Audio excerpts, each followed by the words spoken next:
It's one of the EU's biggest contributors to its economic output and a sector among the hardest hit by the coronavirus pandemic.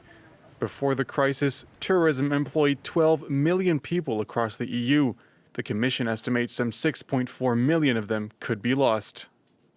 That is why the EU executive has laid out a plan to restart tourism, albeit in limited proportions, ahead of the summer travel season. It is urging countries to lift border restrictions and to allow travel to restart. We need carefully reopen borders within Europe. So we have adopted guidance for member states on a gradual, coordinated lifting of restrictions on the free movements in Europe. It is unclear for the time being whether non-Europeans will be allowed to visit the continent, with the Commission putting the emphasis on domestic and intra-EU tourism in the short term. The EU executive is also doubling down on its push for travel companies and agencies to reimburse passengers whose travel has been cancelled in cash. Several major European airlines have so far refused to issue cash compensation, giving passengers vouchers instead.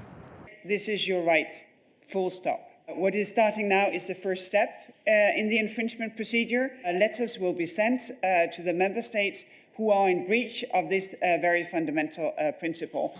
The Commission also insists that air passengers wear masks at all times, but has said airlines do not need to keep middle seats empty on planes. The EU has warned that European airlines could see revenue losses of up to 90% in 2020 compared to the previous year.